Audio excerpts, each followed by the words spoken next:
ನಮಸ್ತೆ ಎಲ್ರಿಗೂ, welcome back to my YouTube channel. I hope ಎಲ್ಲರೂ ಚೆನ್ನಾಗಿದ್ದೀರಾ. ನಾನು ಕೂಡ ತುಂಬ ಚೆನ್ನಾಗಿದ್ದೀನಿ. ಬೆಳಗಿನ ತಿಂಡಿಗೆ ಜಸ್ಟ್ 5 ಮಿನಿಟ್ಸಲ್ಲಿ ಆಗೋವಂಥದ್ದು ಅವಲಕ್ಕಿ ಉಪ್ಪಿಟ್ಟು. ಅವಲಕ್ಕಿನ ಚೆನ್ನಾಗಿ 3-4 ಸಲ ತೊಳ್ಕೊಂಡು ಅದರಲ್ಲಿ ಸ್ವಲ್ಪ ನೀರಿಟ್ಟು ಬಿಟ್ಬಿಡಬೇಕು ನೆನೆಯೋಕ್ಕೆ. ನಾನು ಇದಕ್ಕೆ 2 ಈರುಳ್ಳಿ, 1 ಟೊಮೆಟೊ ಹಣ್ಣು, ಒಂದು 7-8 ಮೆಣಸಿನ್ಕಾಯಿ ತೊಗೊಂಡಿದ್ದೀನಿ. ಸೊ ಎಲ್ಲ ಸಣ್ಣ ಸಣ್ಣದಾಗಿ ಹೆಚ್ಚಿ ಇಟ್ಕೊಂಡಿದ್ದೀನಿ. 1-2 ಕರ್ಬೇವಿನ ಸೊಪ್ಪು ಹಾಕ್ಕೊಂಡಿದ್ದೀನಿ. ಹಸಿ ಕರ್ಬೇವಿನ ಸೊಪ್ಪು ಇದ್ದರೆ ಹಸಿ ಕರ್ಬೇವಿನ ಸೊಪ್ಪು, ಇಲ್ಲ ಒಣ ಕರ್ಬೇವಿನ ಸೊಪ್ಪು ಆದರೂ ಪರವಾಗಿಲ್ಲ.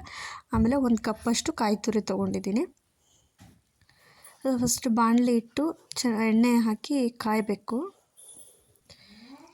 ಎಣ್ಣೆ ಕಾದಾದಮೇಲೆ ಜೀರಿಗೆ, ಸಾಸಿವೆ, ಕಡಲೆಬೇಳೆ, ಕಡಲೆ ಬೀಜ ಇಷ್ಟನ್ನು ಹಾಕಿ ಸ್ವಲ್ಪ ಗೋಲ್ಡನ್ ಬ್ರೌನ್ ಆಗೋ ತನಕ ಅದನ್ನು ಚೆನ್ನಾಗಿ ಹುರ್ಕೋಬೇಕು.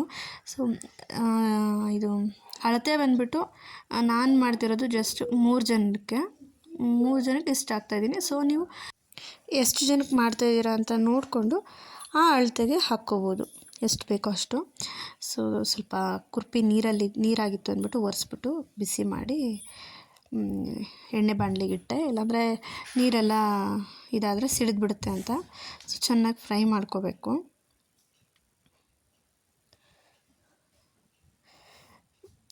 ಇಷ್ಟು ಗೋಲ್ಡನ್ ಇದು ಕಲರಿಗೆ ಬಂದಮೇಲೆ ಅದಕ್ಕೆ ಕರ್ಬೇವಿನ ಸೊಪ್ಪು, ಈರುಳ್ಳಿ, ಹಸಿಮೆಣ್ಸಿನ್ಕಾಯಿ ಹೆಚ್ಚಿಟ್ಕೊಂಡಿರೋದು ಫುಲ್ ಹಾಕಬೇಕು. ಸೊ ಫಸ್ಟು ಮೆಣಸಿನ್ಕಾಯಿ ಹಾಕ್ಬಿಟ್ಟು ಆಮೇಲೆ ಈರುಳ್ಳಿ ಹಾಕ್ತಾರೆ. ಸೊ ಆ ಥರ ಮಾಡಿದ್ರೆ ಸ್ವಲ್ಪ ಗಾದ್ರ ಆಗುತ್ತೆ, ಅಂದರೆ ಘಾಟ್ ಆಗುತ್ತೆ. ಅದಕ್ಕೋಸ್ಕರ ಈರುಳ್ಳಿ ಜೊತೆ ಮೆಣಸಿನ್ಕಾಯಿ ಹಾಕಿದ್ರೆ ಅಷ್ಟೊಂದು ಘಾಟ್ ಆಗೋಲ್ಲ. ಸೊ ಮಕ್ಕಳಿರೋ ಮನೇಲಿ ಈ ಥರ ಮಾಡ್ಕೋಬೋದು.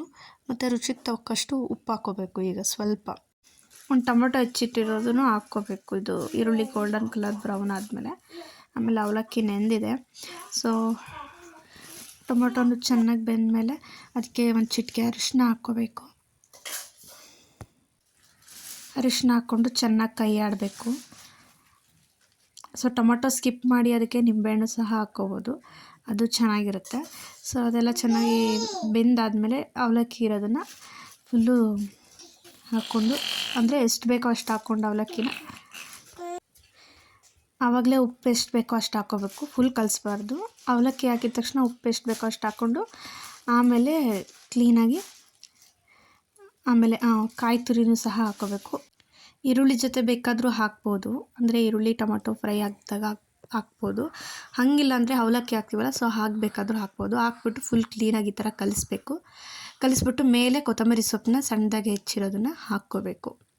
ಸೊ ರೆಡಿ ಆಯಿತು ಅವಲಕ್ಕಿ ಉಪ್ಪಿಟ್ಟು. ತುಂಬ ಚೆನ್ನಾಗಿರುತ್ತೆ, ಫಾಸ್ಟಾಗಿ ಆಗುತ್ತೆ ಮತ್ತು ಟೇಸ್ಟಿಯಾಗೂ ಇರುತ್ತೆ.